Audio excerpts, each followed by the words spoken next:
अगर पूर्वावलोकन को ढंग से और कई बार पढ़े जाएं, अगर आपका सिलेक्शन नहीं हो रहा है, मैं गारंटी के साथ कह सकता हूं कि आपके पूर्वावलोकन में कमी है। मेरे हिसाब से बाहर जाने से ज़्यादा अच्छा है कि घर पे ही तैयारी की जाए। जैसे घटना चक्र हुआ, पूर्वावलोकन के लिए आजकल सभी लोग पढ़ते हैं। हेलो दोस्तों, नमस्कार। मेरा नाम है विवांश और स्वागत है आप सभी का हमारे एक और नए वीडियो में। तो दोस्तों, अभी हम उत्तर प्रदेश लोक सेवा आयोग प्रयागराज भवन के पास हैं, जहां पर यूपी पीसीएस मेंस का एग्जाम चल रहा है। आज एग्जाम का तीसरा दिन है।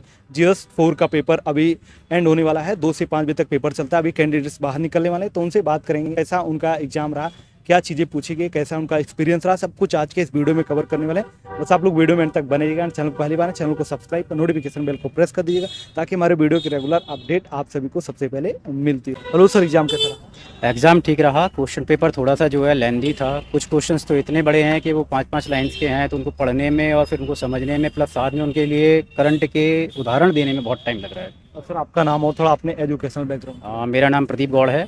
मैंने बीएससी किया हुआ है, प्लस साथ साथ करस्पॉन्डेंस जो सिम्बोसिस यूनिवर्सिटी है उससे एमबीए किया हुआ है। सर, एग्जाम देने के लिए आप कहाँ से आए, कहाँ से तैयारी कर रहे थे? मैं बुलंदशहर से आया हूँ, और वैसे अगर बताऊँ तो मैं आर्मी से एक्स आर्मी भी हूँ, सर्विसमैन हूँ मैं। 2020 में मैंने रिटायरमेंट ले लिया था, और अभी जो है मैं अनअकैडमी के थ्रू मैंने कोचिंग ली है और इसकी तैयारी करी है। यूपी पीसीएस के लिए आपका ये कौन सा अटेम्प्ट था? अटैम्प्ट तो मैं बोलूँ तो इस टाइम पे मेरा दूसरा है, क्योंकि पिछली बार तो मेरा प्रीलिम नहीं हुआ था, तैयारी भी कुछ खास नहीं थी। बट इस बार जो है तैयारी भी हुई है थोड़ी सी, और आगे देखो भगवान क्या करते हैं। आप पहली बार मेंस लिखने के लिए यहाँ पर आए, तो कैसा आपका एक्सपीरियंस रहा? क्योंकि जब पहली बार यहाँ लगातार एग्जाम्स होते हैं और पूरा 20 क्वेश्चन करना रहता है काफ़ी कम टाइम में, तो मतलब क्या एक्सपीरियंस आपका रहा? कितना दबाव रहता है पेपर में?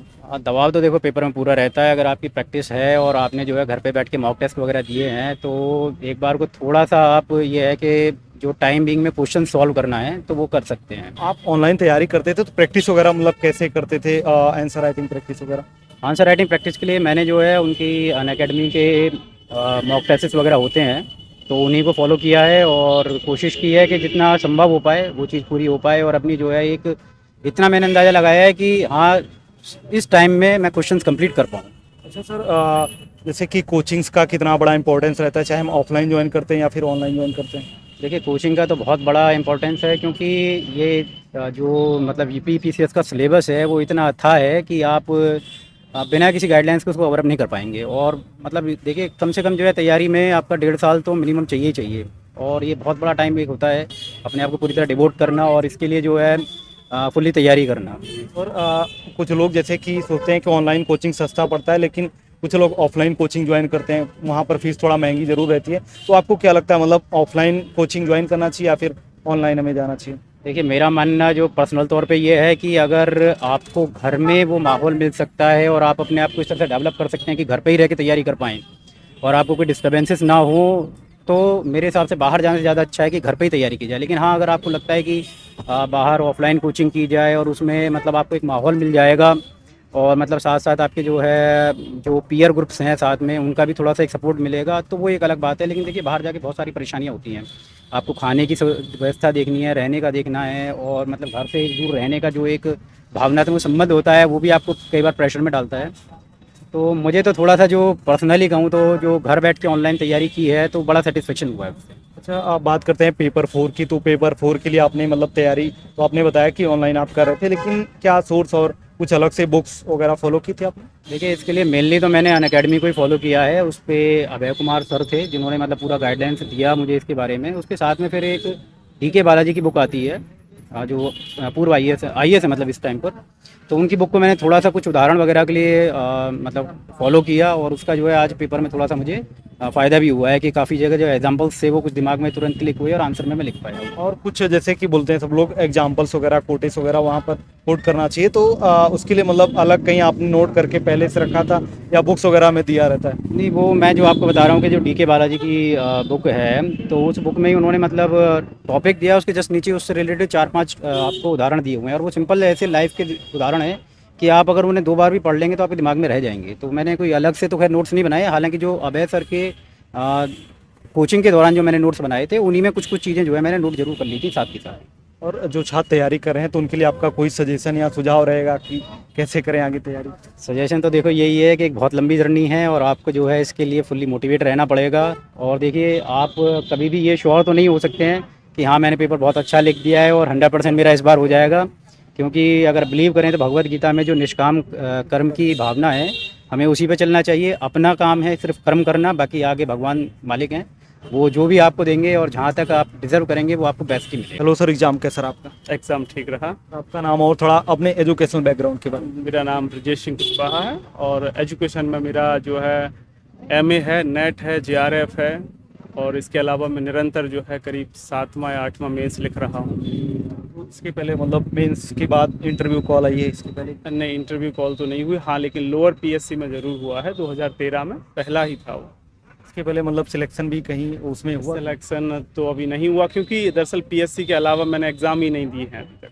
अच्छा सर, जैसे इतना लंबा समय हो जाता है तो कहीं ना कहीं डिमोटिवेशन वाला फेज बिल्कुल आता हो है, जाते तो हैं। अपने आप को आप कैसे मोटिवेट करते हो? देखिए, कुछ तो इंसान की परिस्थितियां होती हैं जो इंसान को स्वयं ही जो है मोटिवेट बनाए रखता है।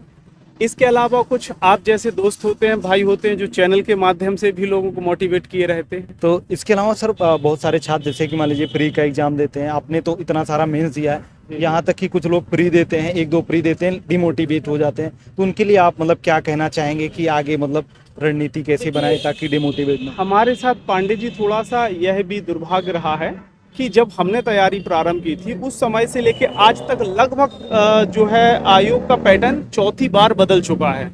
तो होता क्या है कि देखिए, जब पहली दूसरी बार आप में जो ऊर्जा होती है वो धीमे धीमे आपकी घटती चली जाती है, और जब ये 4थी बार पैटर्न बदला है तो अब हम में और जो एक यूथ आता है उसमें काफ़ी अंतर होता है, क्योंकि वो पूरी एनर्जी झोंकता है जैसे कभी मैंने भी लगाई होगी। उसके बाद जब पैटर्न निरंतर बदलता रहा, लेकिन उसके बावजूद भी मैं उससे यही कहूँगा कि सही संसाधनों का और सीमित संसाधनों का प्रयोग करें। प्रीलिम्स सीमित संसाधनों को अधिक से अधिक बार जो है रिवीजन करते रहें और करंट अफेयर्स को जरूर जो है उसको साथ में लेके चलें। आज जैसे कि अभी आप GS4 का पेपर दे के आ रहे हैं एथिक्स वाला, तो क्या मतलब क्वेश्चन का क्या कैसे था, क्वेश्चन कैसे पूछे? देखिए, इस वर्ष के एथिक्स के पेपर में उन्होंने जो है केस स्टडी जो है मुझे लगता है 1 या 2 प्रश्न ही रखे थे, एक ही रखा था मुझे लगता है, और सही ढंग से। इसके अलावा जो रहा है पेपर का प्रारूप तो वो ठीक रहा है, क्योंकि जो क्वेश्चन रहे वो सीधे सीधे पूछे हैं, चाहे आपका ईमानदारी हो, उदारता हो, है ना, चाहे आपका जो है कॉमन सेंस से संबंधित प्रश्न हो। तो इस प्रकार के प्रश्न मतलब अगर व्यक्ति ने पढ़ा भी नहीं होगा तो भी वो बना के लिख सकता है। अच्छा हाँ, एक चीज़ अभी आपने जैसे बताया कि पढ़ा नहीं हो, तो जैसे हमारे पास कमेंट्स आ रहा था कि जैसे मान लीजिए पेपर 20 क्वेश्चन आता है, तो उसमें मान लीजिए 1-2 क्वेश्चन ऐसे हो जो कि हमें बिल्कुल उसके बारे में आइडिया ना हो, तो उस क्वेश्चन को हम कैसे मतलब छोड़ दें या फिर उसको किसी तरीके सॉल्व करना? देखिए, मतलब लोक सेवा आयोग में ऐसा कहा जाता है कि छोड़ना तो नहीं चाहिए। अच्छा, दूसरा क्या होता है कि जब आप किसी पेपर के बारे में पढ़ते हो तो पढ़ते पढ़ते एक सामान्य सी समझ विकसित हो जाती है कि मतलब अगर आप जो है कोई संबंधित प्रश्न आया है तो उसको आप, अगर आपके पास समय है तो आप उसको इधर उधर से जो है प्रयास करके उसको जोड़ तोड़ की विधि, जैसे अभी एक कुछ समय पहले एक सोशल वर्क विषय चला करता था, उसमें जोड़ तोड़ की विधि का प्रयोग होता था, इसके माध्यम से उसको आप कर सकते हो पूरा। और एथिक्स के लिए क्या बुक्स वगैरह कोई फॉलो की थी आपने? यार, कोई भी एक सीमित स्रोत रखें, एक ही चीज़ को बार बार पढ़ें जो व्यक्ति को उचित लगे। मैंने तो ऐसे कई देखी हैं, लेकिन मुझे वास्तविकता तो ये है कि कोई घटना चक्र को ही ढंग से पढ़ ले, क्योंकि चूंकि होता क्या है कि व्यक्ति, अब कोई भी व्यक्ति किसी किताब को यथावत नहीं लिख सकता है, तो आप जो भी पढ़ें उसको बस अपने स्तर से उसको जो है उसको हाँ मॉडिफाई करें, उसके बाद उसमें लिखें। अच्छा सर, आपने इतने सारे मेन दिए, उसके पहले आपने पहला पड़ाव जो होता है प्री का वो पास करके आए, और बहुत सारे लोग के लिए यही चैलेंजिंग रहता है पहला टास्क प्री वाला, तो प्री के लिए आपका क्या सजेशन रहेगा? प्री के लिए क्या बुक्स, मतलब क्या सीमित संसाधन का उपयोग करना चाहिए? प्रीलिम्स के लिए देखिए, सबसे बड़ी जो बात है वो है घटना चक्र के सॉल्व पेपर, जिससे मुझे लगता है प्रत्येक विद्यार्थी तैयारी करने वाला रूबरू होता है। पूर्वावलोकन, अगर पूर्वावलोकन को ढंग से और कई बार पढ़े जाएं, अगर आपका सिलेक्शन नहीं हो रहा है, मैं गारंटी के साथ कह सकता हूं कि आपके पूर्वावलोकन में कमी है। अगर आप उसको निरंतर अभ्यास करते रहें, बार बार देखें कि जो प्रश्न आपसे नहीं बन रहा है, जो गलत हो रहा है उसको लिखें, और करंट अफेयर्स पे आप अपनी पकड़ स्ट्रांग बनाए रखें। देखिए, 80 से 90 क्वेश्चन चाहिए होते हैं, आप 150 में से बखूबी ला सकते हैं। तो पूर्वावलोकन के अलावा मतलब स्टैंडर्ड सोर्स का स्टैंडर्ड किताब के लिए जैसे लक्ष्मीकांत चलती है कॉन्स्टिट्यूशन के लिए, आप जो है महेश बड़वाल ज्योग्राफी के लिए ले लें, और अगर केवल प्रीलिम्स के दृष्टिकोण से देखें अगर आप, तो मुझे लगता है कि आप बाणी पब्लिकेशन का कोई भी चीज़ उठा के और उसको पढ़ लें, उसमें इतने तथ्य होते हैं कि उसके अलावा आपको कुछ और पढ़ने की ज़रूरत है। परीक्षावाणी।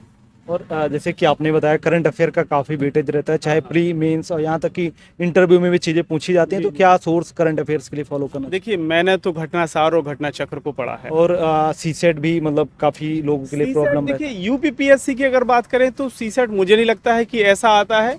इंटर तक हम लोग जो भी चीज़ें पढ़ते हैं, सीसेट भी हमारा लगभग उन्हीं से संबंधित होता है। हाँ, ये ज़रूर है कि जब आप देते हैं एग्ज़ाम तो उसके लिए आपको थोड़ा सा संचार कौशल, कम्युनिकेशन, इसको पढ़ना ही पढ़ना चाहिए। उसके अलावा थोड़ा सा मैथ, रीजनिंग, इनका भी अध्ययन कर लें, हिंदी को पढ़ लें, तो आपका आसानी से जो है 35 से 40 क्वेश्चन आ जाते हैं। और बाकी जो छात्र तैयारी करें तो उनके लिए कोई सजेशन या सुझाव आपके लिए एक्स्ट्रा बस रहेगा? यही है, मेहनत करते रहें। धैर्य, इस परीक्षा में धैर्य का सबसे बड़ा खेल है। अगर आप में धैर्य नहीं है तो आप इस परीक्षा में पहले ही इस रास्ते को त्याग दें तो बेहतर है। सर एग्जाम कैसा? एग्ज़ाम अच्छा रहा मेरा, ये चौथा मेंस है और इसके पहले मैंने 17, 18, 21 और ये 23 का मैं मेंस दे रहा हूँ। और पेपर के लेवल अच्छे आ गए हैं, जो पहले से प्रिपरेशन कर गए हैं उनके लिए बहुत ही अच्छा पेपर आ गया है, उसमें कोई घबराने की बात नहीं है।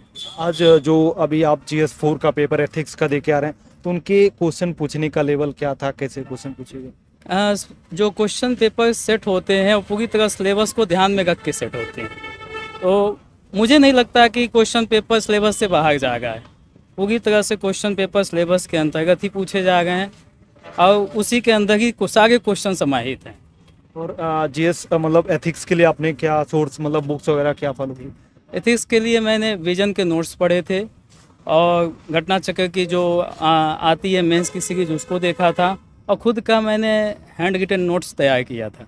अच्छा, हैंड रिटन नोट्स मान लीजिए कोई बना रहा है मेंस के एग्जाम के लिए, तो कोई आपका सजेशन या सुझाव रहेगा कि मेंस का नोट्स बनाए तो मतलब कैसे शॉर्ट में बनाना चाहिए? जी, आपका नोट्स ऐसा होना चाहिए कि कम समय में आप उसको आसानी से उसको स्कैन कर सके, पढ़ सकें, ताकि जैसे एग्ज़ाम के समय में आपको प्रेशर ना लगे कि आपने 500 पेज 400 पेज का किताब की तरह ना बनाएं। एक ऐसे शॉर्ट वे में बनाएं कि आप इजीली उसको रिवाइज कर सकें। और मेंस में जैसे कि एक होता है आंसर राइटिंग प्रैक्टिस, क्योंकि यहाँ कम समय में आपको 20 क्वेश्चन करने रहते हैं, तो आंसर राइटिंग प्रैक्टिस का सब लोग बोलते हैं कि बहुत ज़्यादा इंपॉर्टेंस रहता है। तो मतलब क्या सजेशन, मतलब कहीं से आपने आंसर राइटिंग वगैरह किया? जी, मैंने दृष्टि में ज्वाइन किया था उसका मेंटरशिप का ग्रुप, वहाँ से मुझे काफ़ी बेनिफिट मिला। और दिल्ली में करते थे? नहीं, यहीं प्रयागराज में भी उसका मेंटरशिप का प्रोग्राम चल रहा है, तो यहाँ से मैंने उसका लिया था और मुझे काफ़ी हेल्प भी उससे मिली है इस बार। तो मतलब आप सजेशन कुछ देना चाहेंगे, मतलब आंसर राइटिंग प्रैक्टिस करें तो मतलब क्या क्या चीज़ें उसमें भी ध्यान रखनी चाहिए? जी, आंसर राइटिंग प्रैक्टिस के समय सबसे पहले यह है कि आप जो आंसर लिखें उस सारगर्भित हो और तथ्य के अनुसार हों, क्योंकि जो स्टेट पीसीएस होते हैं उसमें तथ्यों को विशेष ध्यान दिया जाता है। तो आप कभी भी अगर प्रैक्टिस कर गए हैं या फिर एग्ज़ाम में भी आंसर राइटिंग कर गए हैं तो तथ्यों का विश्लेषण, फैक्ट और इंटरप्रिटेशन दोनों को साथ में लेके उत्तर को आप लिखें, मार्क्स अच्छे मिलते हैं। और प्रीलिम्स के लिए, क्योंकि सबसे पहला स्टेज प्री का होता है, तो प्री के लिए आपका मतलब कुछ कहना चाहेंगे सजेशन? प्री के लिए ये है कि सबसे जो मूल किताबें होती हैं जैसे घटना चक्र हुआ, पूर्वावलोकन के लिए आजकल सभी लोग पढ़ते हैं, साथ में एनसीईआरटी के जो किताबें आती हैं उनको अवश्य पढ़ना चाहिए। यही मूल होते हैं और करंट पे विशेष ध्यान देने की आवश्यकता है। न्यूज़पेपर को आप पढ़ते रहें। करंट के लिए मतलब क्या सोर्स फॉलो करें करंट अफेयर्स? करंट्स के लिए आप अगर नियमित रूप से न्यूज़पेपर पढ़ते हैं तो उससे बेहतर तो कुछ नहीं है, लेकिन अगर आप मंथली वे में देखें तो जैसे घटना चक्र की जो आई वाली किताब आती है, आँख वाली, जी, वो हुई, या फिर घटना साग हुई, काफ़ी हेल्पफुल होती है प्री की तैयारी में। और छात्र हमारे साथ जुड़े हुए हैं जो कि पीसीएस की तैयारी कर रहे हैं, तो उनके लिए खास पीसीएस के लिए कोई सजेशन आपका? जी, पीसीएस के लिए यही है कि अपने पैशन को और दृढ़ निश्चय को बना के रखें और इस प्रिपरेशन में जो सिलेबस को दिया गया है उसको बहुत ध्यान पूर्वक देखते गए और उसको समझते हुए अपनी प्रिपरेशन को आगे बढ़ाएं। सारा क्वेश्चन उस आपके सिलेबस से ही बनता है, चाहे प्री हो मेंस हो। ओके, थैंक यू, धन्यवाद सर। आप लोग को आज का वीडियो कैसा लगा आप लोग एक बार कमेंट करके जरूर बताना। यदि आप लोग का कोई सजेशन या सुझाव होता है तो भी आप हमारे कमेंट बॉक्स में कमेंट करके बता सकते हैं। तो चलिए फिर मिलते हैं अपनी नेक्स्ट वीडियो में, तब तक ले जय हिंद, वंदे मातरम।